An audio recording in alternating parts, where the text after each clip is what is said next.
maalin wanaagsan daawadayaal soo dhawaada halkan waa Herka TV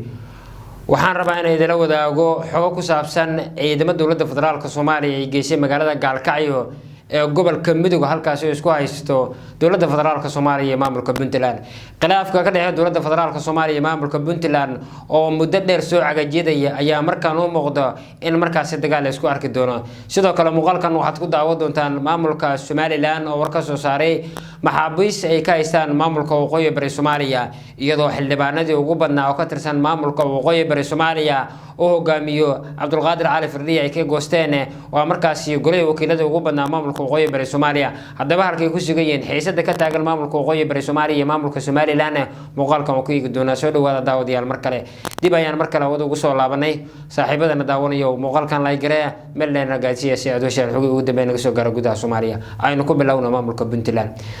khilaafka ka dhaxeeya maamulka Puntland gaar ahaan madaxweynaha Soomaaliya sidoo kale madaxweynaha maamulka Puntland Saciid Cabdullaahi Deni oo muddooyin soo cagajiitamay ayaa markaan u muuqda in markaasi ay xiisadu ka soo darayso iyadoo dawladda federaalka Soomaaliya ay ciidamo fara badan geysay magaalada Gaalkacyo ee xarunta gobolka Midowga sidoo kale ciidamo ka socda kuwa maamulka Puntland ayaa iyaguna ku sugan dhinaca Puntland ee maamusha ee magaalada Gaalkacyo maamulka galmudug oo war ka soo saaray khilaaf ku dhaxeeya dawladda federaalka Soomaaliya wuxuu iska fogeeyay khilaafkaasi wasiirka qorsheynta maamulka galmudug Cabdiraxmaan Axmed Xeyle oo warbaahinta la hadlay waxa uu tilmaamay in khilaafkan uu yahay khilaaf u dhaxeeya dawladda federaalka Soomaaliya iyo maamul goboleedka Soomaaliya ee Puntland balse galmudug aysan qayb ka ahayn dhinaca galmudug ee ka maamusha magaalada Gaalkacyo dawladda federaalka Soomaaliya ayaa geysay ciidamo fara badan magaalada Dhuusamareeb waxa ka degay taliyaha ciidanka lugta General Sahal Cabdullaahi Cumar oo magaalada Dhuusamareeb ku sugan guddiga doorashooyinka ayaa sidoo kale magaalada Dhuusamareeb ku sugan maamulka galmudug waxa ka soconaya doorashooyinka qof iyo codka ee dawladdu ay markaasi ay qorsheynayso sidoo kale guddiga madaxa bannaan ee doorashooyinka qaranka ayaan halkaas ku sugan hase ahaatee magaalada Gaalkacyo ka tirsan maamulka galmudug markaasi magaalada qaybisa maamulada Puntland iyo galmudug waxa ka soconaya dhaqdhaqaaqyo kala duwan ee wadada dawladda federaalka Soomaaliya ciidamo fara badan oo ah kuwa PMBF ta ayaan ku sugan magaalada Gaalkacyo ee xarunta gobolka Midowga sidoo kale ciidamo ka amar qaata madaxweynaha maamulka Puntland Saciid Cabdullaahi Deni ayaa ku sugan qaybo kamid ah magaalada Gaalkacyo ee xarunta gobolka Midowga dhanka ay maamusho maamulka Puntland Soomaaliya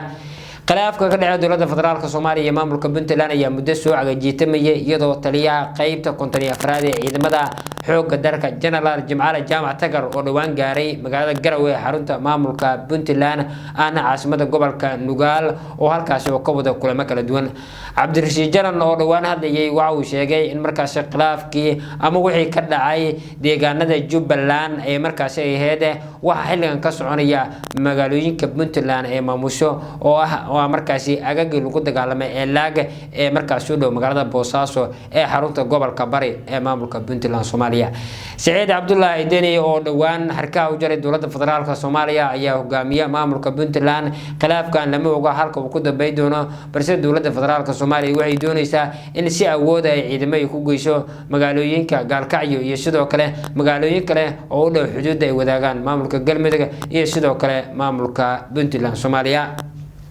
maamulka galmudug wuxuu ku jiraa gacanta dawladda federaalka Soomaaliya waxaana haatan hogaamiye Axmed Cabdi Kaariye Qorqoor balse heshiis uu la galay dawladda federaalka Soomaaliya ayuu meesha kaga tagay waxaana ugu cadaad inuu ku guuleysto maamulka galmudug Liibaan Axmed Xasan Liibaan Shuluq ninka loo yaqaano oo markaasi xilligan oo la doorasho aad u weyn ka wada deegaano ka tirsan maamulka galmudug Soomaaliya galmudug ayuu ku markaasi ku sugan yahay halkaas inuu ka wada oo liis doorashada ee kaarka GSB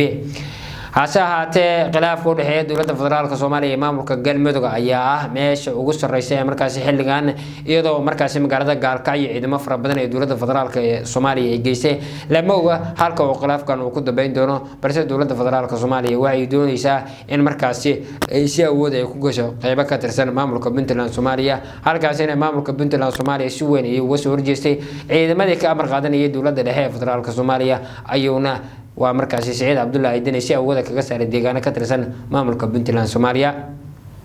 khilaafkan u dhexeeya dowladda federaalka Soomaaliya iyo maamulka Puntland ayaa xilligan soo ifbacaya iyadoo sidoo kale dowladda federaalka Soomaaliya laba maamul goboleed ay ka qaban waxa markaasi qaban qaabada doorashada oo maamulka Jubbaland uu hogaamiyo Axmed Maxamed Islaan Axmed Midoobe iyo sidoo kale maamulka Puntland Soomaaliya uu hogaamiyo Saciid Cabdullaahi Deni horay Somaliland ayaa maamulada dalka kaga baxday oo iyadu sheegtay in markaasi ay noqotay dalka madax bannaan Soomaaliya waxayna aqoonsi ay sheegeen inay ka heleen 26 December sanadkii tagay maamulka Yuhuudda hogaamiyo Benjamin Netanyahu ee Israel balse xilligan dowladda khilaafka sida weyn waxa uu kaga dhaxeeyaa dowladda Puntland Soomaaliya waana Saciid Cabdullaahi Deni ninka hogaamiyo maamulka Puntland inta badan talada maamulka Puntland waxa gacanta ku haya ismada dhaqanka maamulka Puntland oo iyagu waan ka dhaxwada markaasina ku guuleysteen General Jamaal Jaamac taga taliya qaybta konton afraad ciidamada xoogga dalka uu gaaro magaalada Garowe ee xarunta gobolka Nugaal ee maamulka Puntland Soomaaliya wixii taa ka dambeeyay dowladdu waxay waday waa markaas dhaqdhaqaaqyo ay ka wado dhinaca maamulka Galmudug magaalada Gaalkacyane waxay geysay ciidamo fara badan oo ka tirsan maamulka markaas dowladda federaalka Soomaaliya ciidamada BNPF ta ayaana hore u la dagaalamay ciidamo ka socda maamulka Puntland Soomaaliya deegaan lagu magacaabo Laag oo markaas u dhow magaalada Boosaaso ee xarunta gobolka Bari ayuu dagaalkaasi ka dhacay walow markii dambe lagu guuleystay in hal markaas laga gaaro hordhaca dagaalkaasi waa hagaag dhinaca maamulka Somaliland hadii aynu eegno daawadayaal maamulka Somaliland oo hogaamiyo Cabdiraxmaan Maxamed Cabdullaahi Ciro ayaa war waxay ka soo saareen maxaabiis ay ka furteen maamulka Waqooyi Bari Soomaaliya dagaalkii ka dhacay magaalada Laascaanood ee xarunta maamulka Waqooyi Bari sidoo kale gobolka Sool halkaas oo laga furtay maxaabiis aad u fara badan ciidamada maamulka Waqooyi Bari ama markaasi dowlad goboleedka Waqooyi Bari Soomaaliya khilaafkan ayaa markaasi soo ifbaxay iyadoo markaasi fahimo qoojo oo ah guddi ka tirsan ama xubin ka tirsan golaha wakiilada maamulka Waqooyi Bari oo goosatay maamulka Somaliland si aadan waxa loo ogaa inay markaas ula dagaalantay ciidamadii maamulka Waqooyi Bari Soomaaliya waa wasiirka wasaaradda ama markaas wasiirka warfaafinta maamulka waa markaasi Somaliland oo warbaahinta la hadlay magaalada Hargeysa waxa uu sheegay inaysan jirin wax maxaabiis oo loo gudbin doono maamulka Waqooyi Bari Soomaaliya taladaasina ay u taalo hoggaanka sare ee dalka waxa uu tilmaamay in khilaafkan kala dhaxeeyo dowladda federaalka Soomaaliya uu yahay mid soo jiitay ama markaas ay raadeen khilaaf kala dhaxeeyo maamulka Waqooyi Bari uu yahay mid soo jiitamayay waxayna sheegeen in dowlad walaalaha ay markaas la tahay Soomaaliya iyaguna waxay sheegeen yihiin waa markaas dowlad leeyahay Somaliland oo aqoonsiyo kala duwan ka heshay dalalka caalamka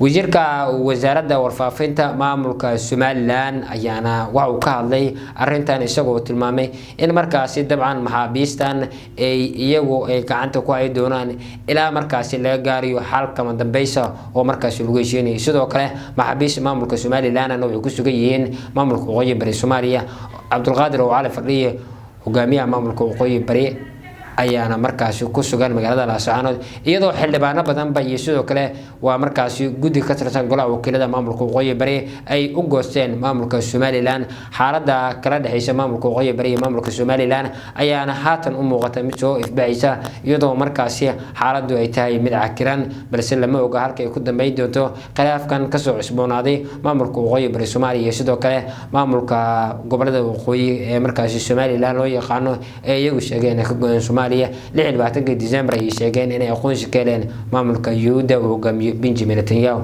daawadayaal warbixintan inta ayaan ku soo koobaynaa waxaan idinkaga codsanaynaa in muuqaalkan aad markaas noo like gareysaan meel dheer noo gaarsiisaan halkan ku soo biira dhawaan waxaad heli doontaan xog faahfaahsan oo ku aadan xaaladda ka jirta Soomaaliya aad baad mahadsantiin